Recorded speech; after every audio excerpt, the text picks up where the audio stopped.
إن الحمد لله نحمده ونستعينه ونستغفره ونعوذ بالله من شرور أنفسنا ومن سيئات أعمالنا من يهده الله فلا مضل له ومن يضلل فلا هادي له وأشهد أن لا إله إلا الله وحده لا شريك له وأشهد أن محمدًا عبده ورسوله صلى الله وسلم وبارك عليه وعلى آله وصحبه أجمعين.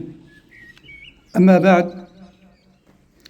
نكمل إن شاء الله تعالى في شرح أصول الإيمان،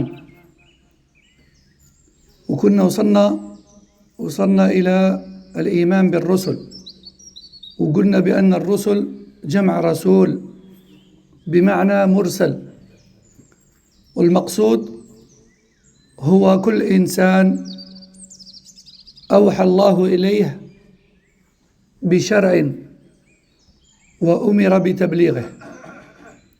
الرسول هو الإنسان اللي أعطاه رب العالمين وحي، رسالة، وأمره بأنه يبلغها للناس.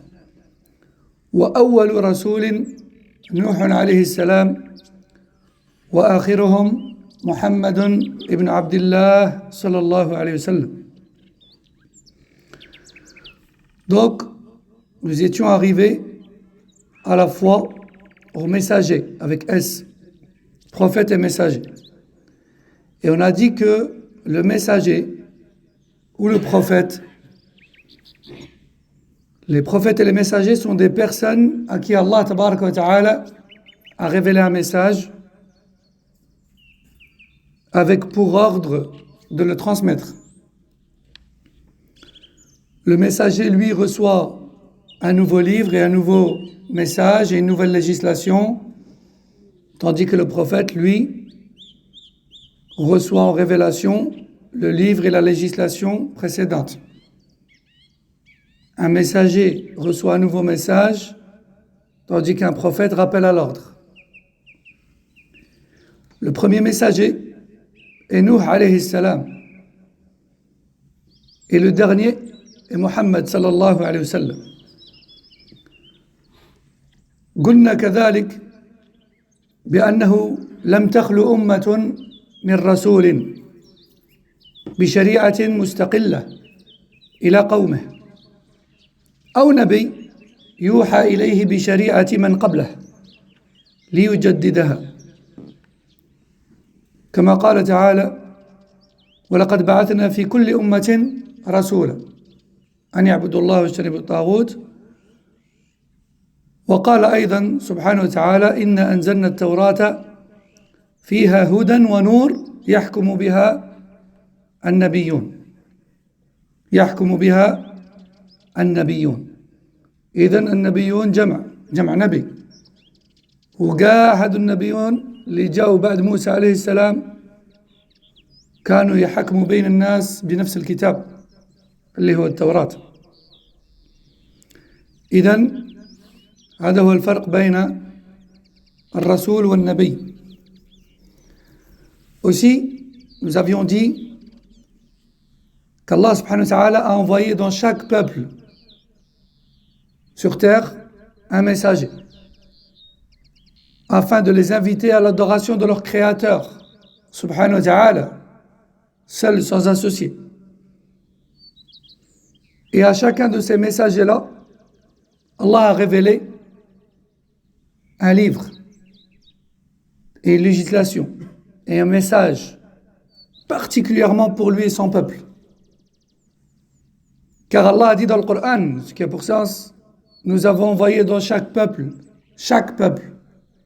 fi kulli umma, nous avons envoyé dans chaque peuple un messager. Le verset est précis, un messager. Ça veut dire que chaque peuple, que ce soit un peuple en lui-même, ou bien lui et les tribus qui sont rattachées à lui, bien sûr. Nous avons envoyé dans chaque peuple un messager. Il a précisé un messager. Et on a dit que le messager, c'est celui qui reçoit un nouveau livre et une nouvelle législation.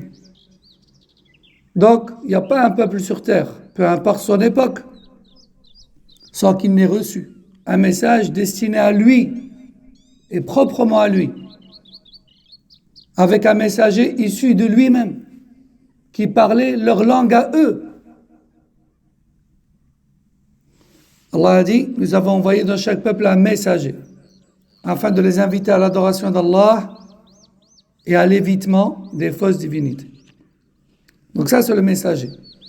En revanche, on avait dit aussi que le prophète, lui, il reçoit aussi une révélation, mais pas celle d'un nouveau livre et d'une nouvelle législation, mais plutôt celle du livre précédent et de la législation qui est encore en cours d'application, qui est encore d'application.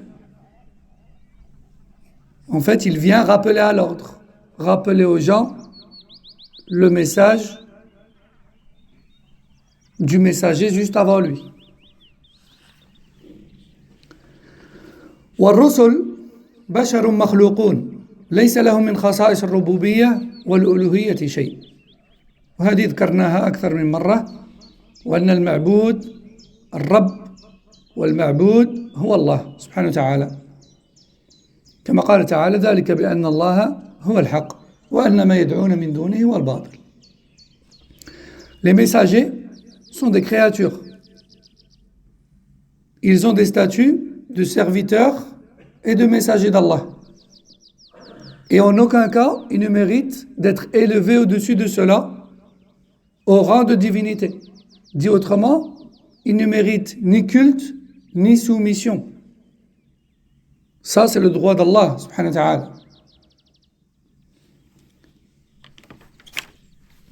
Et Allah dit dans le Coran, ceci car la véritable divinité est Allah. Et tout ce que les gens invoquent en dehors de lui n'est que faux.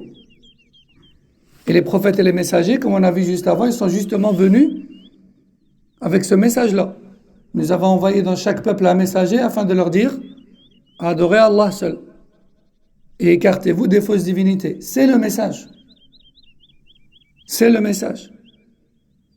Et il fait partie des plus grandes déviances que de laisser de côté le message d'un homme vertueux qui est le prophète, sallallahu alayhi wa sallam, peu importe son époque, peu importe lequel, et de lui vouer à lui justement ce contre quoi il a mis en garde.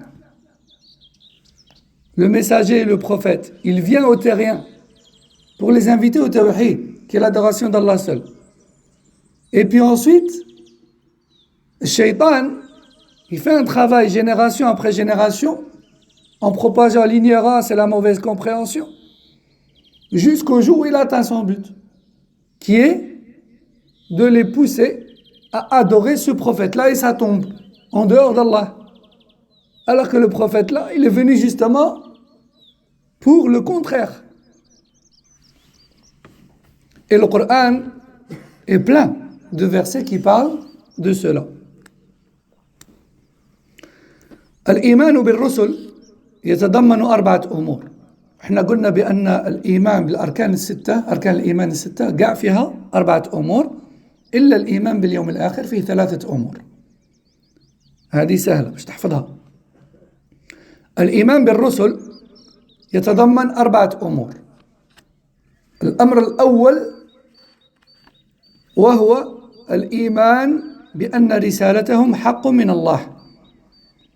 حق من الله، يعني جاءت من عند الله حقا وفعلا.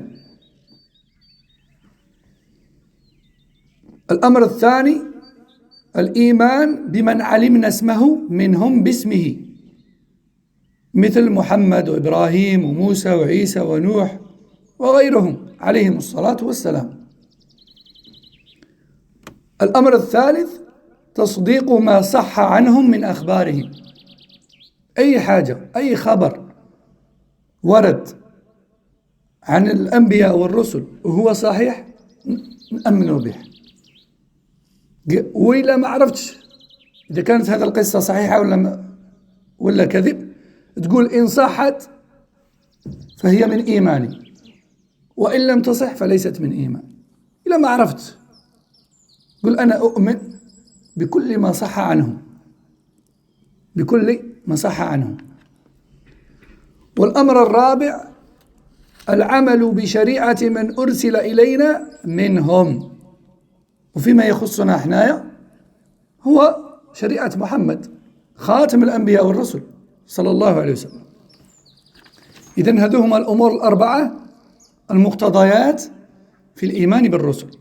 أولا نأمن بأن الرسالة تاعهم جات من عند الله سبحانه وتعالى حقا. ثانيا نأمن بما أخبرنا الله به من أسمائهم. ثالثا نأمن بما صح من أخبارهم وقصصهم. ورابعا نطبق الشريعة تاع آخر رسول ونبي منهم وهو محمد صلى الله عليه وسلم. Donc la foi au messager engendre quatre choses. Et je répète à chaque fois pour que ce soit facile à retenir que chacun des 6 piliers de la foi engendre 4 choses. Sauf la foi au jour dernier. La foi au jour dernier engendre quant à lui ou quant à elle 3 choses, pas 4. Les 6 piliers engendrent 4 choses, sauf la foi au jour dernier. Elle engendre seulement 3 choses.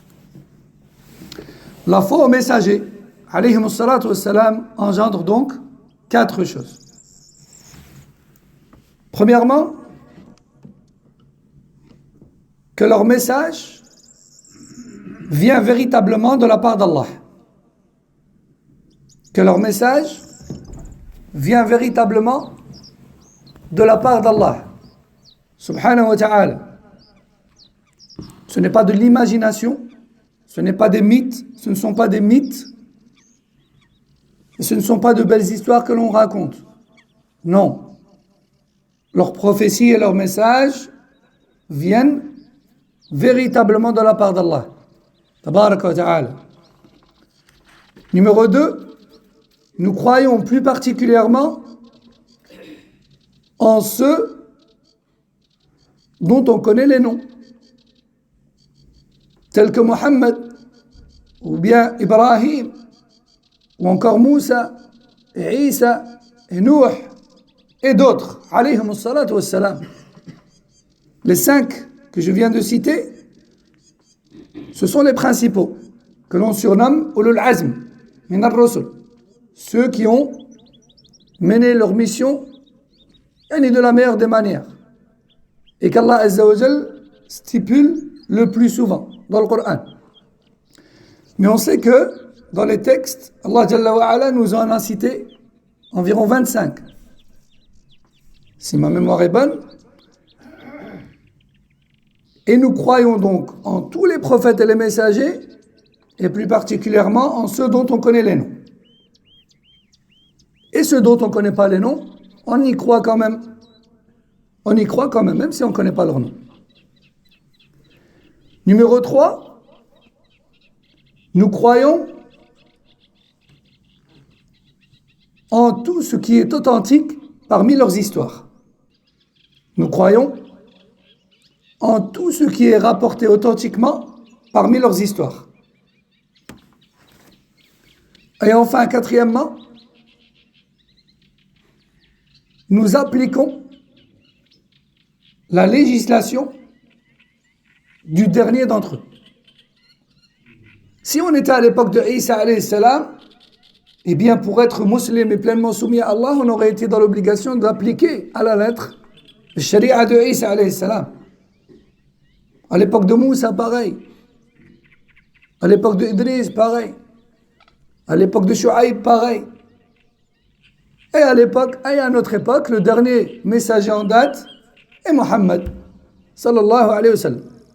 Donc, nous concernant nous, la dernière sharia en date d'application, qui est d'application, c'est celle de Mohammed, sallallahu alayhi wa sallam. On applique donc ce sharia proprement dit, plus tout ce qui nous a été rapporté authentiquement parmi les législations précédentes, n'ayant pas été abrogé par celle-ci, comme on l'a déjà dit auparavant. والآن نفصل إن شاء الله. Et maintenant, on va détailler un peu plus ces 4 points. قال الشيخ ابن عثيمين رحمه الله: الإيمان بالرسل يتضمن 4 أمور. أولا، الإيمان بأن رسالتهم حق من الله، فمن كفر برسالة واحد منهم فقد كفر بالجميع، كما قال تعالى: كذبت قوم نوح المرسلين، فجعلهم الله مكذبين لجميع الرسل، مع أنه لم يكن رسول غيره حين كذبوه. وعلى هذا فالنصارى الذين كذبوا محمدا صلى الله عليه وسلم ولم يتبعوه هم مكذبون للمسيح بن مريم عليه السلام أيضا، غير متبعين له، لا سيما وأنه بشرهم بمحمد صلى الله عليه وسلم، كما قال تعالى في سورة الصف: وإذ قال عيسى ابن مريم يا بني إسرائيل إني رسول الله إليكم مصدقا لما بين يدي من التوراة ومبشرا برسول يأتي من بعدي اسمه أحمد. وانظروا إلى دقة الكلام، ما قالش نبي، قال رسول. ومبشرا برسول، وش معناتها؟ معناتها أن عيسى عليه السلام خبرهم بأن غادي يجي رسول وكتاب جديد، غادي يجيكم رسول وكتاب جديد. نعم، برسول يأتي من بعدي اسمه أحمد. فلما جاءهم بالبينات قالوا هذا سحر مبين.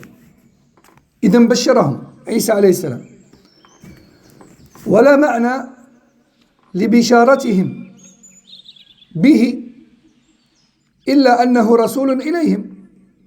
يعني ما دام أن عيسى عليه السلام قال لهم راني نبشر فيكم يا بني إسرائيل، غادي يجيكم رسول بكتاب جديد تبعوه، ما دام عيسى عليه السلام راه يقول لبني إسرائيل، معناتها باللي بني إسرائيل معنيين بالأمر، ماشي غير العرب، معناتها باللي بني إسرائيل معنيين بالأمر. قال: إلا أنه رسول إليهم ينقذهم الله به من الضلالة ويهديهم إلى صراط مستقيم. وانتبه إلى هذه الآية: كذبت قوم نوح المرسلين. نوح عليه السلام قلنا أنه هو أول رسول، يعني بين آدم أول نبي وأول بشر، أول البشر، بينه وبين نوح عليه السلام 10 قرون كما قال النبي صلى الله عليه وسلم، يعني 1000 عام، 10 قرون فقط. لما فاتت هذه 10 قرون بداوا الناس يعبدوا الأصنام.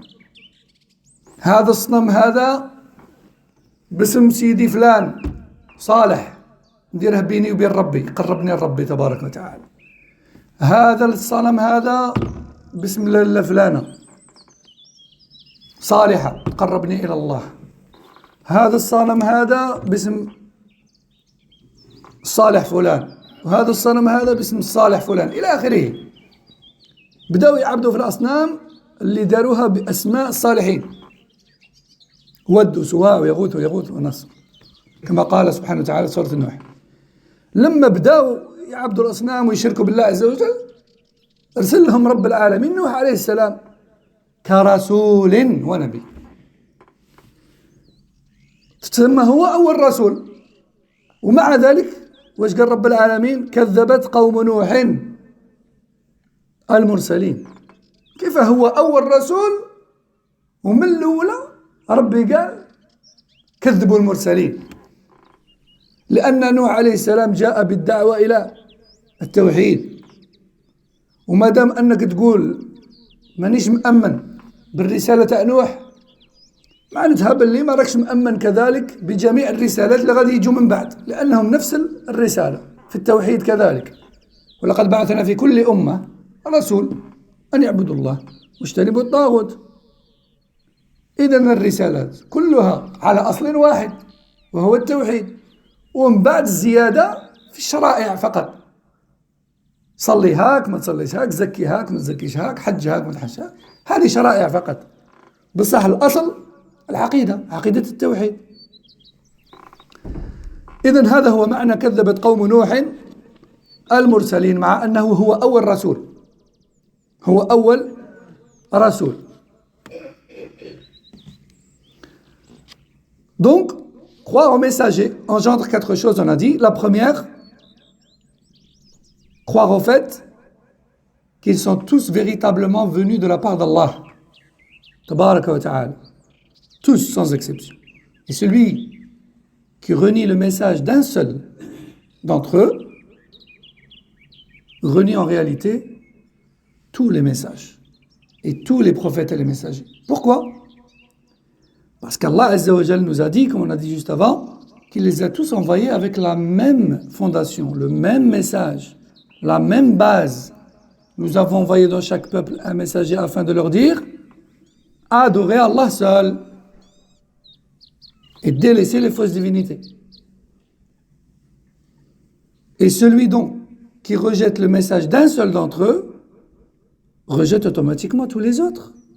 Car ils sont pareils, ils ont la même base. Et c'est pour cela qu'Allah a dit concernant le tout premier messager qui est Nuh alayhi salam, tout premier, et concentre-toi avec ma parole, le tout premier messager qui est Nuh alayhi salam. Allah a dit, le peuple de Nuh a traité de menteurs tous les messagers. Tous les messagers. Ibn Abbas rapporte du prophète sallallahu alayhi wa sallam qu'il y a eu sur terre environ 124 000 prophètes et messagers. Il a même dit plus de 124 000 prophètes et messagers. Et malgré ça, Allah dit, le peuple de Nuh, qui est le premier messager, le peuple de Nuh a traité de menteurs tous les messagers.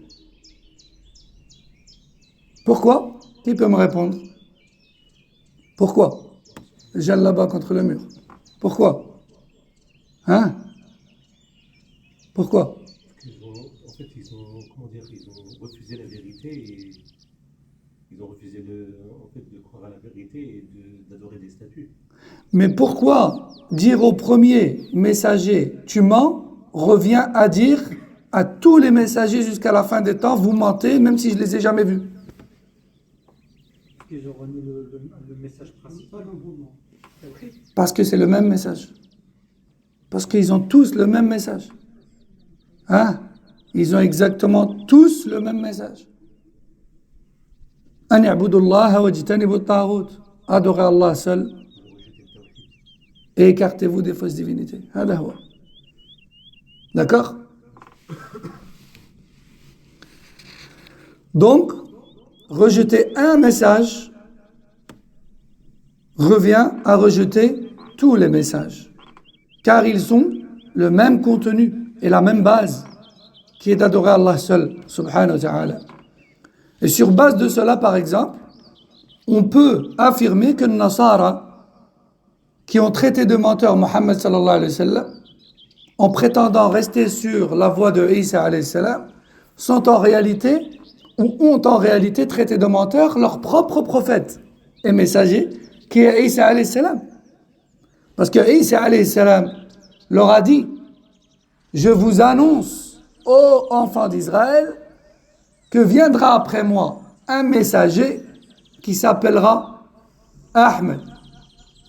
Ahmed, Mohammed, Hamid, Mahmoud, Hamad, c'est la même base. C'est celui qui mérite d'être loué. Suivez-le donc. Ce verset tel qu'il est là, il est rappelé dans le Coran, dans Surat As-Saf, verset 6, et le Coran nous suffit. Mais pour ceux qui veulent en savoir davantage, il y a encore des traces de ce verset-là dans certaines Bibles encore existantes aujourd'hui et qui n'ont pas encore été falsifiées ou effacées, heureusement pour nous, et malheureusement pour ceux qui cherchent à le cacher. Telle que la Bible de Barnabé, chapitre 6, où le verset, exactement le même verset que Surat As-Saf, est stipulé noir sur blanc. Je vous récite le verset, ou plutôt son sens. Isa, fils de Marie, a dit, ô enfants d'Israël, je suis le messager d'Allah envoyé à vous. Je suis venu confirmer les livres précédents, c'est-à-dire la Torah, et vous annoncez la bonne nouvelle d'un messager. Et concentrez-vous sur la précision du terme. Un messager, pas dit un prophète. Un messager, ça veut dire quoi? Un nouveau livre, une nouvelle législation. Et pour vous annoncer la bonne nouvelle d'un messager qui viendra après moi et qui s'appellera Ahmad. Le prophète sallallahu alayhi wa sallam, il était appelé Mohammed, il était appelé Ahmad aussi. Et Mohammed, Ahmad, Mahmoud, Hamad, tout ça c'est la même racine. C'est celui qui mérite d'être loué de par ses bonnes caractéristiques et ses bonnes manières. Allah continue, il dit, mais lorsque ce messager leur est venu avec les preuves évidentes, voici qu'ils ont prétendu que c'était un sorcier magicien. Verset 6 de sourate As-Saff, les rangées, ou bien le rang. Et ce verset-là, noir sur blanc, il est dans la Bible de Barnabé, chapitre 6. Et n'importe qui tape ce passage sur Google le trouvera. Tout comme je recommande la lecture d'un petit fascicule, c'est même pas un livre, c'est un fascicule de quelques pages, que vous trouvez aussi en PDF sur Internet, et qui s'appelle La prophétie de Mohammed dans la Torah et l'Évangile. Et vous le trouvez exactement sur le site Islam House. La prophétie de Mohammed dans la Torah et l'Évangile. Et dans ce livre, certains Tullab al-Ilm ont épluché certaines Bibles et ils ont sorti avec les références et les sources. Donc, il n'y a pas que la Bible de Barnabé, il y en a d'autres aussi, qui prouvent la prophétie de Mohammed sallallahu alayhi wa sallam. Et comme quoi c'est bel et bien le dernier, et après Isa alayhi salam, et que ce n'est pas Isa le dernier. Sans parler bien sûr des hadiths très nombreux dans lesquels Rasul sallallahu alayhi wa sallam nous raconte la fin des temps, où Isa alayhi salam reviendra, qu'il suivra sa charia, etc., etc. Mais ça, il se pourrait que les chrétiens ou certains chrétiens nous disent « Ouais, mais ça c'est des hadiths qui proviennent de votre prophète. » C'est pour ça qu'il serait plus intéressant de leur exposer, si sincères ils sont, des textes qui viennent de leur livre. Non. Après, celui qui est sincère, il trouve la vérité. Celui qui n'est pas sincère, Allah guide que les personnes qui le méritent, de toute manière. Taïb. Cheikh Ibn Uthaymin, rahimahullah, nous dit, remarquez aussi qu'Allah a dit dans ce verset, Isa, fils de Marie, a dit « Ô enfant d'Israël ». D'accord? Il parle à qui? À son peuple. Enfant d'Israël. Les Israélites descendent de Ishaq, tandis que les Arabes, eux, descendent de Ismaïl. Ismaïl et Ishaq sont frères. Ce sont tous les deux les fils de Ibrahim alayhi salam. D'accord? Le grand prophète Ibrahim alayhi salam. Il a des fils. Parmi ses fils, on peut citer Ishaq et Ismaïl. Ishaq, lui, a donné comme suite donc les enfants d'Israël, yani Yaqub et puis sa descendance, parce que Israël, en fait, c'est Yaqub. D'accord? Et Ismaïl, lui, sa descendance, c'est l'Arabe. C'est les Arabes. Dans la descendance de Ishaq et de Yaqub, qui sont les enfants d'Israël, il y a eu énormément de prophètes et de messagers. Et d'ailleurs, comme dit Ibn Kathir, la plupart des prophètes et des messagers, le plus grand nombre, sont israélites. Le plus grand nombre de prophètes et de messagers sont descendants de Ishaq et de Yaqub. Et vous savez combien de prophètes et de messagers il y a après Ismaïl alayhi salam parmi les Arabes? Un seul. Un seul. Qui est Mohammed sallallahu alayhi wa sallam. Et dans les Bibles, ou dans les passages bibliques que je vous ai cités, la prophétie de Mohammed dans la Torah et l'Évangile, il y a des passages justement qui parlent de ça.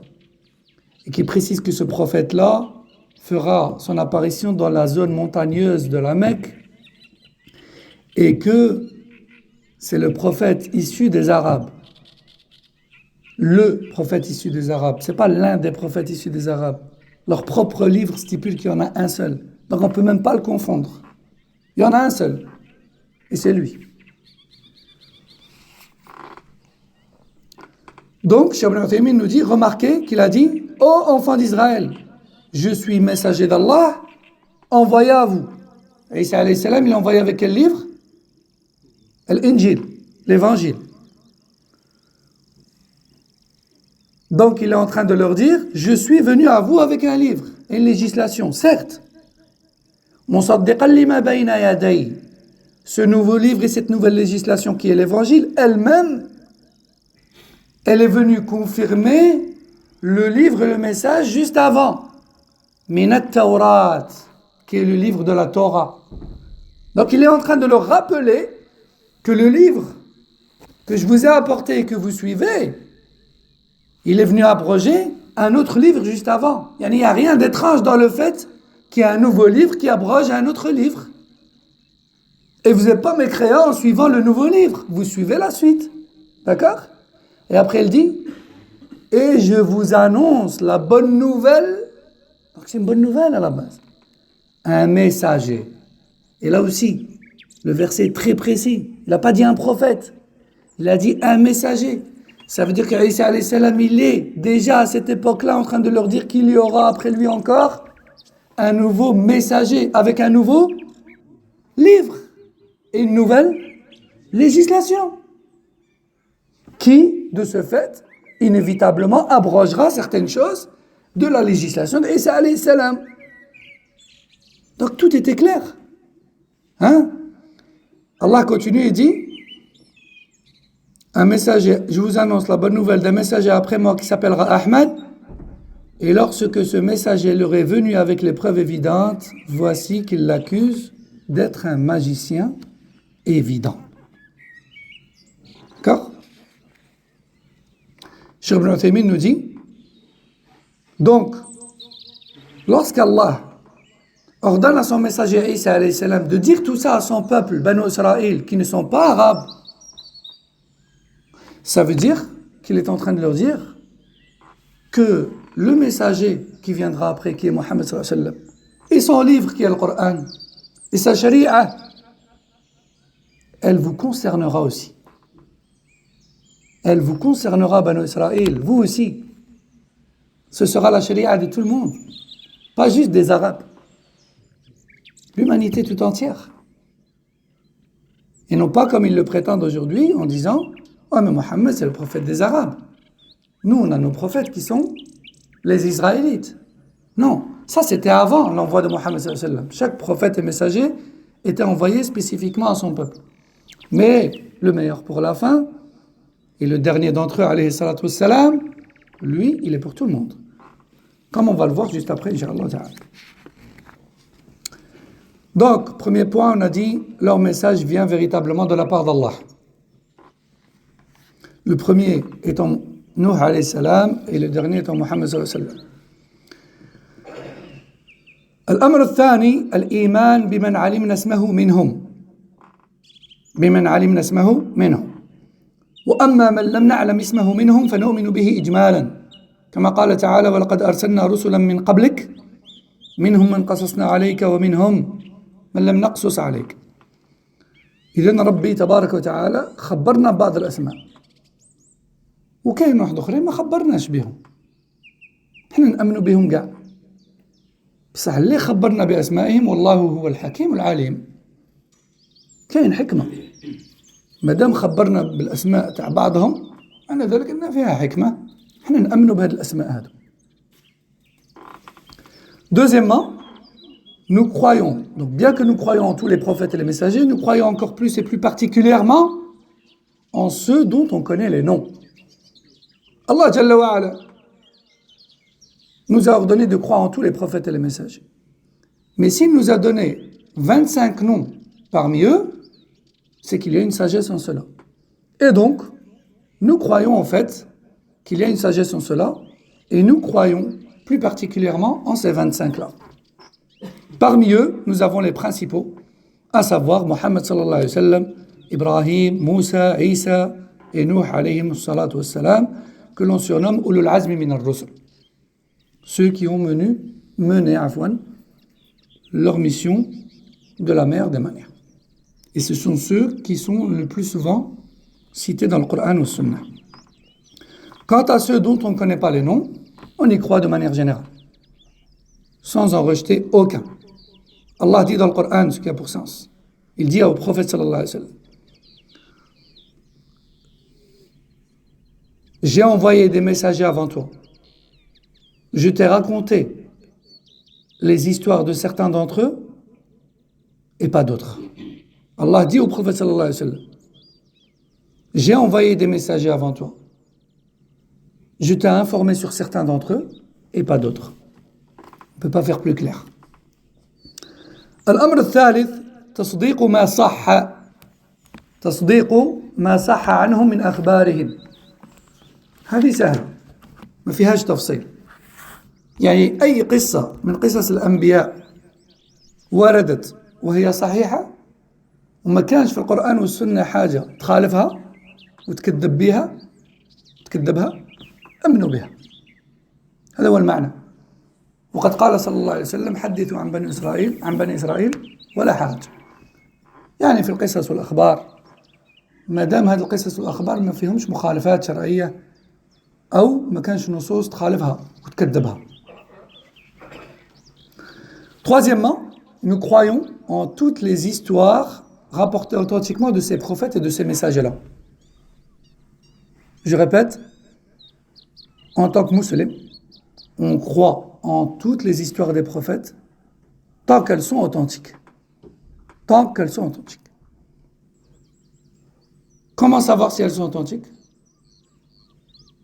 Eh bien, soit le Coran ou le Sunna les confirme,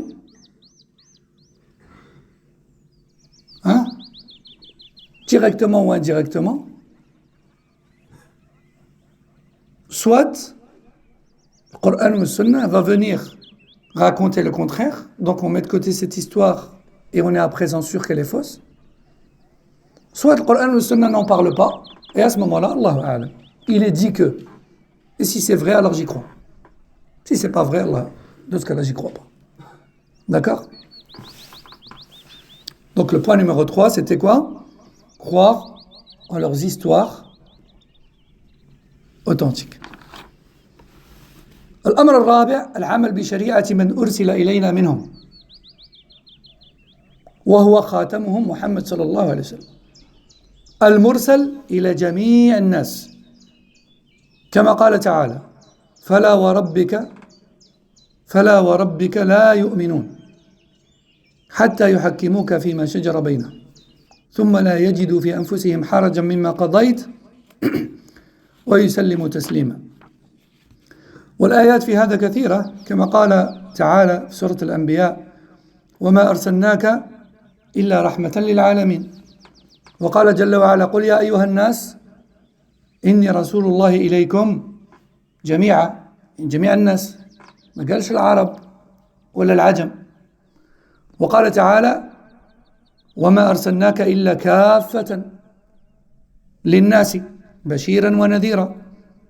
والنصوص في ذلك كثيرة. Quatrièmement, croire aux prophètes et aux messagers engendre l'obligation d'appliquer la dernière législation qui nous a été transmise par le dernier d'entre eux. Et dans notre cas à nous, la charia qui nous a été transmise par le dernier messager, c'est celle du Coran ou Sunna. Le dernier prophète et messager en date pour nous, c'est qui? C'est Muhammad ibn Abdullah, ibn Abdul Muttalib, ibn Hashim, al-Qurashi, thumma al-Madani, sallallahu alayhi wa sallam. Idan, donc la charia qui nous concerne nous, c'est celle transmise par Muhammad, sallallahu alayhi wa sallam, plus tout ce qui nous a été rapporté des précédentes authentiquement et qui n'a pas été abrogé par celle de Muhammad, sallallahu alayhi wa sallam. Vous vous rappelez de ça? Ça fait partie de la foi au livre, de manière générale. On croit et on applique tout ce qui est dedans si ça n'a pas été abrogé par le dernier livre, qui est le Coran. Toutefois, bien sûr que ça nous soit parvenu authentiquement. Donc, le dernier messager en date et celui qui nous concerne nous, et sa sharia, c'est Mohammed sallallahu alayhi wa sallam. Et d'ailleurs, sa sharia, elle concerne l'humanité entière. Pas juste l'arabe, pas juste son peuple. Allah dit dans le Coran, ce qui a pour sens, par ton Seigneur. Allah jure par lui-même. Il dit par ton Seigneur. Et par Allah, les gens ne seront pas véritablement croyants tant qu'ils ne chercheront pas la solution à leur conflit dans le message que tu leur as apporté. Suite à quoi ils ne trouvent aucune gêne en cela et s'y soumettent totalement. Et le véritable croyant, c'est celui qui cherche la solution à ses problèmes ou ses conflits dans le Coran ou la Sunna. J'ai un conflit, j'ai un problème, j'ai une mésentente, j'ai un désaccord. Je veux que ce problème soit résolu. Le véritable croyant, il cherche la solution où? Dans le Coran ou la Sunna. Allah, il dit quoi là-dessus? Le Rasul sallallahu alayhi wa sallam, il dit quoi là-dessus? Les ulama qui maîtrisent cette révélation, ils disent quoi là-dessus? Ils disent qu'Ada, j'ai raison, voilà. J'ai tort, j'accepte. Ça ne te gêne pas d'avoir eu tort? Ça ne me gêne pas du tout. C'est ce qu'Allah a décidé. Je suis très content de cela. Ça me fait plaisir, même si j'ai perdu dans l'affaire. Et je m'y soumets totalement. Alhamdulillah. Et je dors sur mes deux oreilles. Je répète le verset.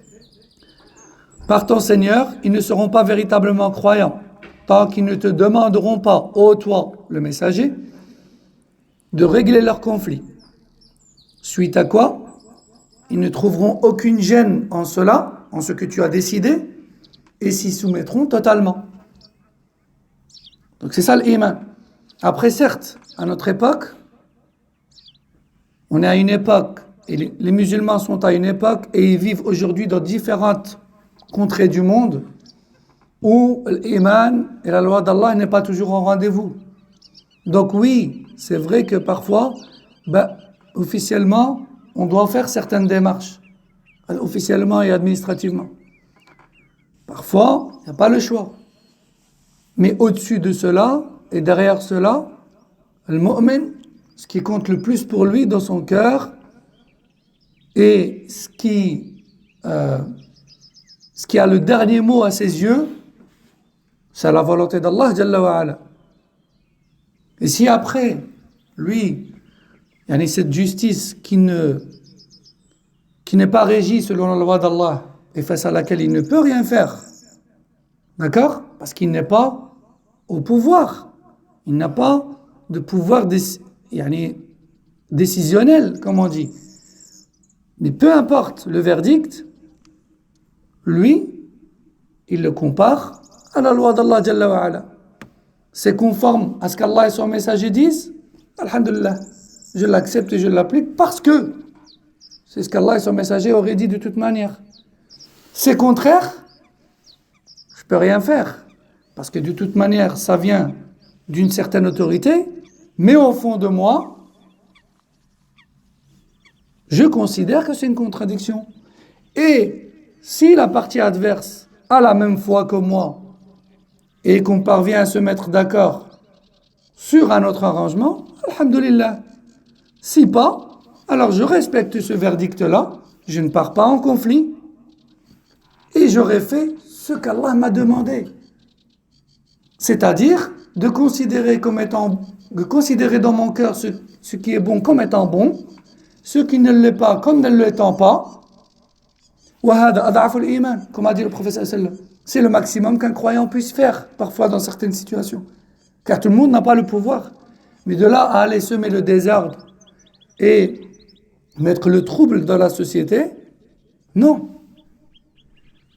Non. Allah Azza wa Jal nous a ordonné dans le Coran ou le Sunna de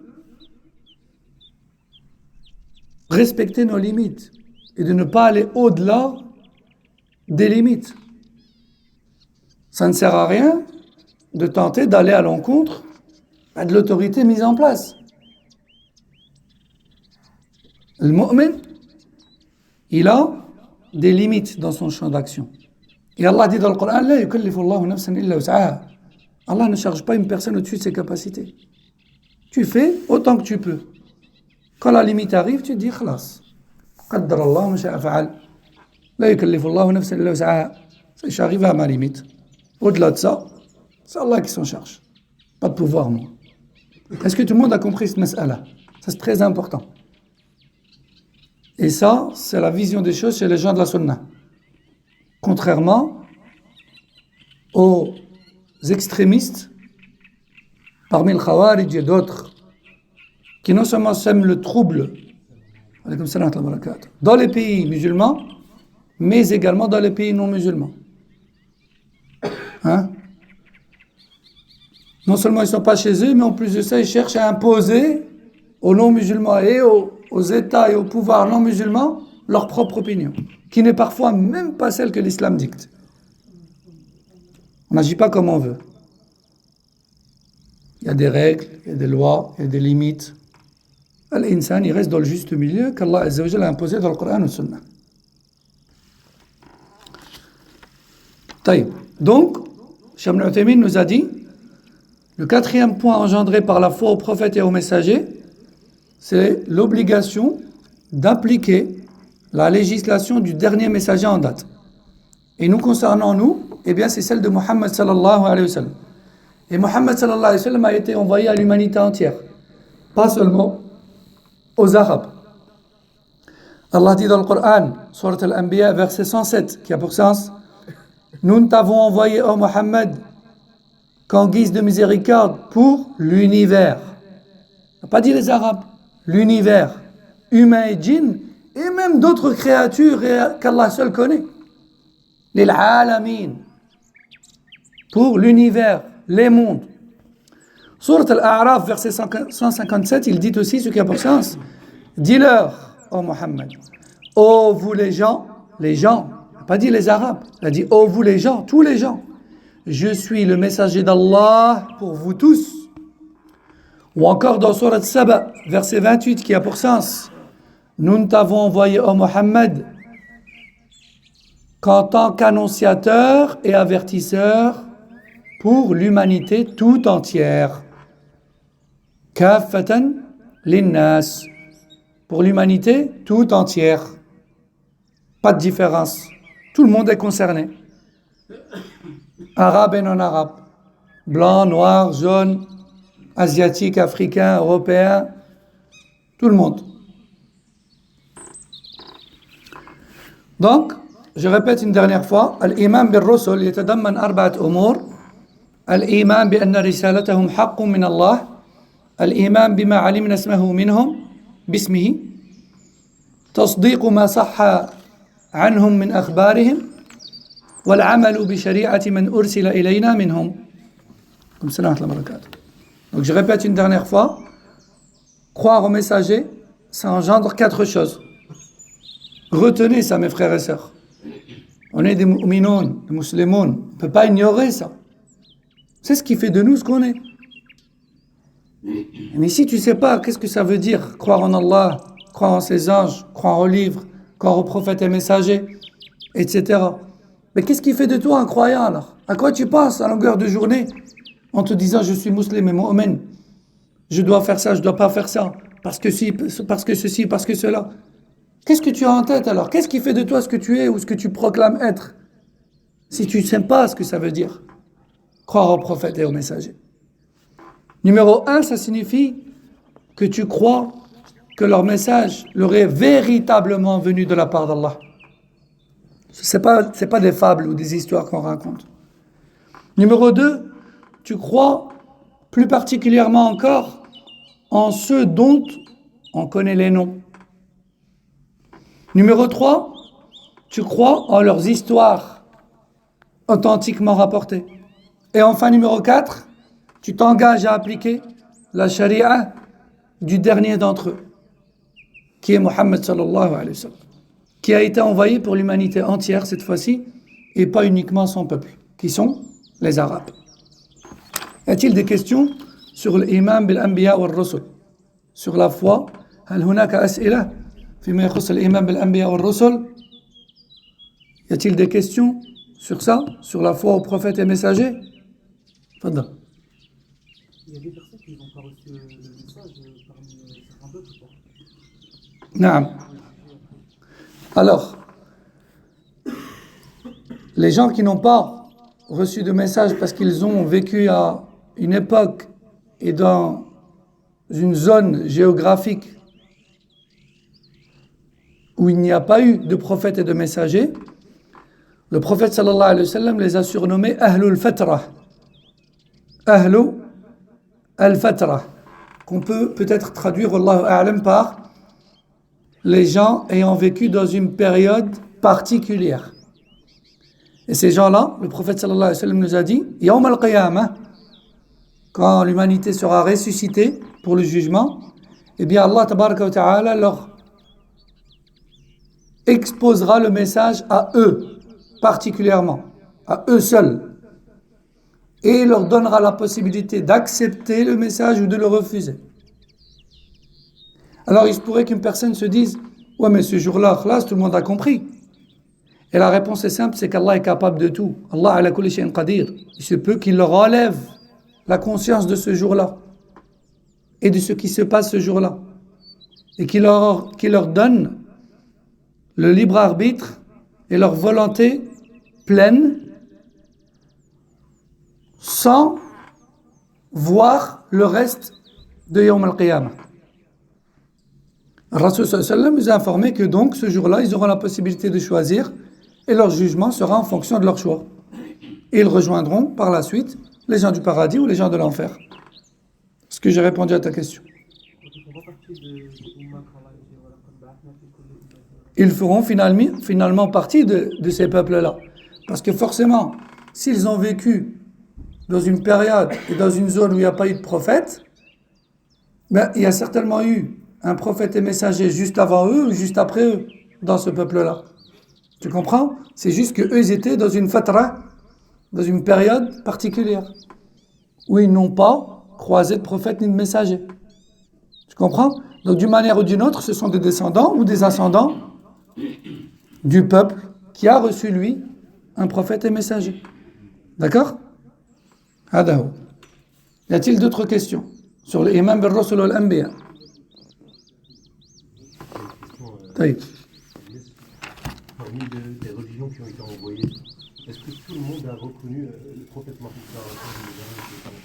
Parmi les religions, en fait, qui ont... Parmi les peuples. Voilà. Parce que la religion, il n'y en a qu'une seule.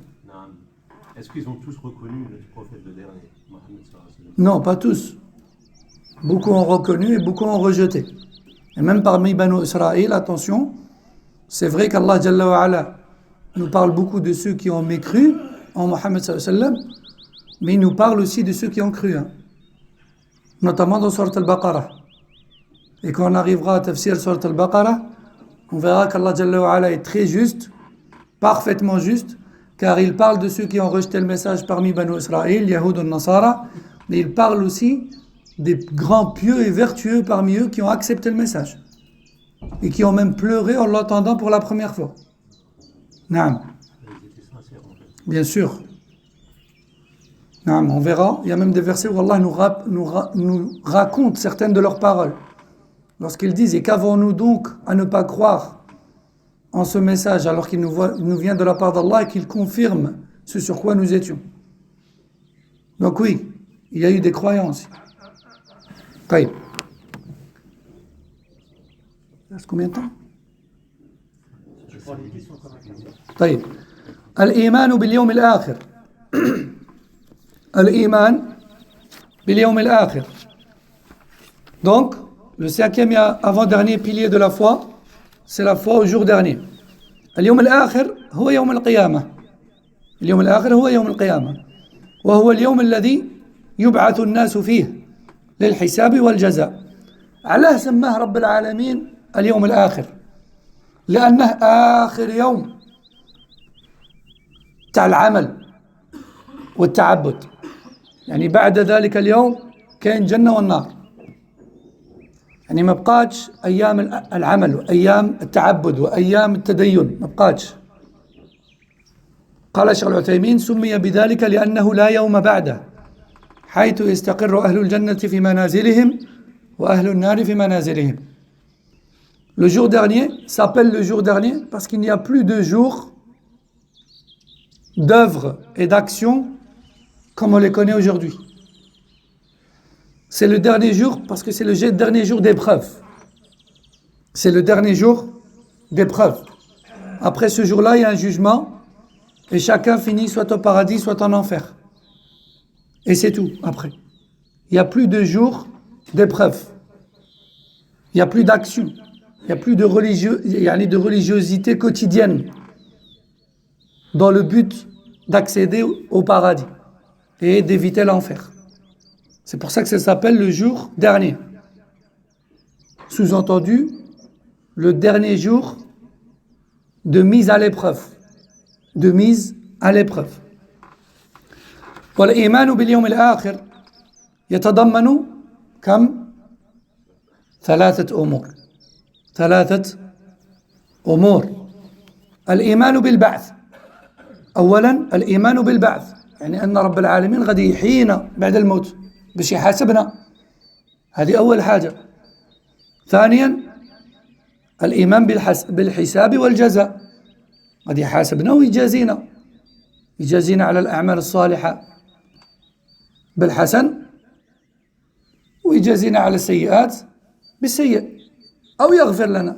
المهم فيه حساب وجزاء. وثالثا الإيمان بالجنة والنار لأنك مادام غادي يبعثك يعني يحييك ويحاسبك بعد ذلك غادي يدخلك إما الجنة وإما للنار. هذه هي الأمور الثلاثة المقتضيات من الإيمان باليوم الآخر. 3 أمور: البعث بعد الموت، الحساب والجزاء، والجنة والنار اللي غادي يدخلها كل إنسان وجن. Donc la fausse jour dernier engendre 3 choses. Et on a dit que c'est le seul pilier où il n'y a que 3 choses. Les autres c'est 4 à chaque fois. Croire au jour dernier, ça engendre numéro 1 de croire à la résurrection. À la résurrection. Le fait qu'Allah va nous redonner vie après la mort. Numéro 2, ça engendre de croire au jugement et à la rétribution. Forcément, on est ressuscité pour être jugé pour nos bonnes et nos mauvaises actions et aussi donc d'être rétribué, d'être récompensé pour les bonnes et soit châtié, soit pardonné pour les mauvaises actions. Donc, on appelle ça comment? On appelle ça le jugement et la rétribution. Et enfin, numéro 3, croire au paradis et à l'enfer, qui sont la destination finale des créatures. Je répète, croire au jour dernier, ça engendre combien de choses? 3 choses. La résurrection, le jugement et la rétribution, et enfin, le paradis et l'enfer. C'est en fait les 3 grandes étapes après la mort en vérité. قال الشيخ ابن عثيمين رحمه الله تعالى: الإيمان باليوم الآخر يتضمن 3 أمور. الأول الإيمان بالبعث وهو إحياء الموتى حين ينفخ في الصور النفخة الثانية فيقوم الناس لرب العالمين حفاة غير منتعلين عراة غير مستترين غرلا غير مختتنين. قال تعالى: كما بدأنا أول خلق نعيده وعدا علينا إنا كنا فاعلين. وقال تعالى: إنكم قال: ثم إنكم بعد ذلك لميتون ثم إنكم يوم القيامة تبعثون. وقال صلى الله عليه وسلم: يحشر الناس يوم القيامة حفاة غرلا. الحفاة يعني حافي، كما نقولوا احنا راك تتمشى بالحفا. تتمشى يعني تمشي بالحفا يعني بالحفاء، يعني ما راك لابس والو في كرعيك، هذا هو المعنى. حفاة ما غاديش يعني تخرج من القبر لابس حاجة في رجليك أبد. حفاة غرلا والغرل يعني ما غاديش تكون مطهر. إنسان يخرج من قبره ما مطهرش. كما بدأنا أول خلق نعيده، كما النهار الأول كما زدت. وأجمع المسلمون على ثبوت البعث، وهو مقتضى الحكمة، حيث تقتضي أن يجعل الله لهذه الخليقة معادا يجازيهم فيه على ما كلفهم به على ألسنة رسله. قال تعالى: فحسبتم أنما خلقناكم عبثا وأنكم إلينا لا ترجعون.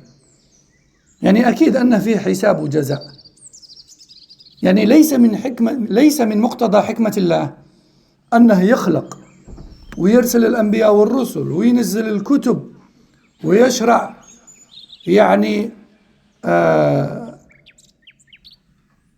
العداوة بين المؤمنين والكفار والمجاهدة والقتال وما إلى ذلك، ثم بعد ذلك لا حساب ولا جزاء. ليس هذا من مقتضى الحكمة الإلهية. Donc, Cheikh Ibn Uthaymin nous dit, premièrement, croire en la résurrection. Et ce, directement après le deuxième souffle de Israfil dans la trompe. Selon certains hadiths, Israfil soufflera 2 fois. Et selon certaines variantes du hadith, il soufflerait plutôt 3 fois. Hein? Wallahu a'lam. Ceci dit, il soufflera. Israfil alayhi salam. Il a rapporté dans les hadiths que lorsque le prophète sallallahu alayhi wa sallam a voyagé dans les cieux, il a dit: j'ai vu Israfil. Il a dit: j'ai vu Israfil avec la trompe en bouche, déjà prêt à souffler, n'attendant que l'ordre de le faire. Subhanallah. Et le Rasul sallallahu alayhi wa sallam a dit: bu'ithtu ana wa sa'atu kahatayn. Le prophète sallallahu alayhi wa sallam a dit: à l'heure où j'ai été envoyé comme messager, il ne reste plus entre moi et la fin des temps que l'équivalent de ces 2 doigts-là. Et il a montré 2 de ces doigts. Et il a également dit, alayhi salatu salam: j'ai vu Israfil et son visage était fermé. Il ne souriait pas. Et j'ai demandé à Jibril: pourquoi Israfil ne sourit pas? Et Jibril lui a dit: depuis qu'Allah a créé l'enfer, Israfil n'a plus souri. D'accord? Donc Israfil, il a la tâche et la mission de souffler dans la trompe. Et il soufflera 2, et selon un autre avis, 3 fois. Et lorsque le dernier de ces souffles aura lieu, la résurrection aura lieu également, et tout le monde sera ressuscité. Dans l'état premier, c'est-à-dire sans vêtements, sans circoncision, sans rien aux pieds. Et sans rien aux pieds. Allah a dit dans le Coran: nous vous ressusciterons comme, ou plutôt nous redonnerons à toute chose son état premier. Nous redonnerons à toute chose son état premier. Allah dit également dans un autre verset: vous allez mourir, et eux aussi, c'est-à-dire les non-musulmans. Vous allez mourir, et eux aussi. Puis, vous serez ressuscités le jour de la résurrection.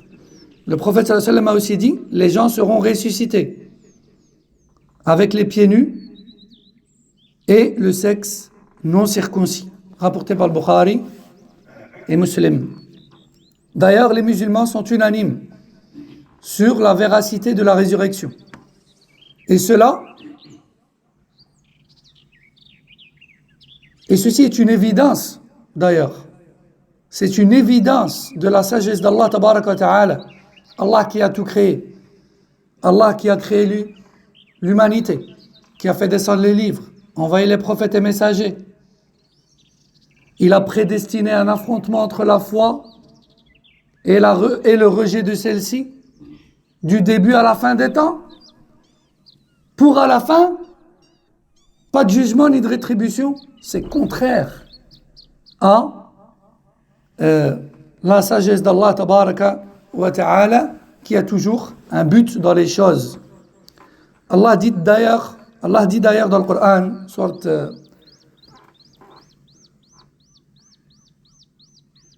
il y a un verset similaire dans Sourate Al-Ankabut, mais celui-ci n'est pas dans Sourate Al-Ankabut.